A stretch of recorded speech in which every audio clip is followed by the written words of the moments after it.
భక్త శిరోమణి, సమాజ స్థాపకుడు, భారతీయ ఆధ్యాత్మిక చరిత్రలో సామాజిక సంస్కరణ ఉద్యమాలలో గురు రవిదాస్ ఒక ధృవతార.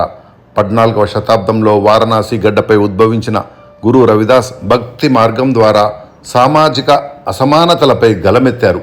గురు రవిదాస్ గారు ఉత్తరప్రదేశ్ రాష్ట్రంలోని వారణాసి సమీపంలో గల సిర్ గోవర్ధన్పూర్ గ్రామంలో ఒక దళిత చర్మకార కుటుంబంలో జన్మించారు.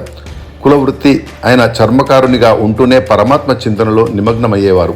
ఆయన దృష్టిలో చేసే పని ఏదైనా అది భగవంతుని సేవతో సమానం.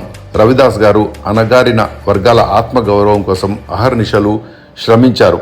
పుట్టుకతో ఎవరు గొప్పవారు కాదు, కేవలం గుణ కర్మల వల్లే మనిషి గుర్తింపు పొందుతాడు అని చాటి చెప్పిన మహనీయుడు.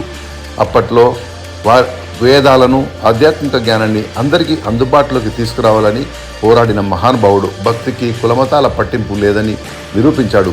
బేగంపురా రవిదాస్ గారు అనే ఒక ఆదర్శ నగర భావనను ప్రపంచానికి పరిచయం చేశారు. బేగంపురా అంటే దుఃఖం లేని నగరం. అక్కడ పేదరికం, వివక్ష, పన్నుల భారం ఉండవు. అందరూ సమానంగా స్వేచ్ఛగా జీవిస్తారు. మానవత్వమే మతం అని చాటి చెప్పారు. బాహ్య ఆచారాల కంటే అంతఃశుద్ధి, పరోపకారం మరియు సత్యం ముఖ్యమని బోధించారు. గురు రవిదాస్ గారు అస్పృశ్యతకు వ్యతిరేకంగా శాంతియుత మార్గంలో విప్లవం సృష్టించారు. చిత్తోర్గర్ రాణి మీరాబాయి వంటి వారు ఈయన్ని తమ గురువుగా స్వీకరించడం ఆయన గొప్పతనానికి, సమానత్వానికి నిదర్శనం.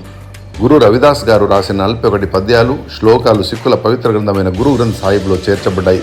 ప్రస్తుత కేంద్ర మరియు ఉత్తరప్రదేశ్ ప్రభుత్వాలు గురు రవిదాస్ వారసత్వాన్ని ప్రపంచవ్యాప్తం చేయడానికి విశేష కృషి చేస్తున్నాయి.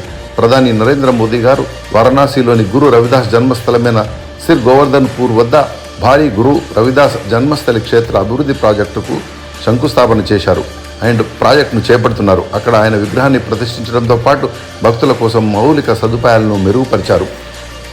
ముఖ్యమంత్రి యోగి ఆదిత్యనాథ్ గారి నేతృత్వంలో ఉత్తరప్రదేశ్ ప్రభుత్వం గురు రవిదాస్ జయంతిని రాష్ట్ర వ్యాప్తంగా అధికారికంగా వైభవంగా నిర్వహిస్తుంది. దళిత మరియు అణగారిన వర్గాల సంక్షేమ పథకాలకు ఈయన స్ఫూర్తిని జోడించడం విశేషం. సబ్కా సాత్ సబ్కా వికాస్ అనే నినాదానికి గురు రవిదాస్ గారి బేగంపురా భావజాలమే పునాది అని ప్రధాని మోడీ గారు పలుసార్లు ఉద్ఘాటించారు. నిర్మలమైన మనస్సు ఉంటే కడపలో ఉన్న నీరే గంగాజలం, మన్ చంగాతో కటౌతీ మే గంగా అన్న ఆయన మాటలు నేటికి ప్రతి మనిషికి మార్గదర్శకాలు.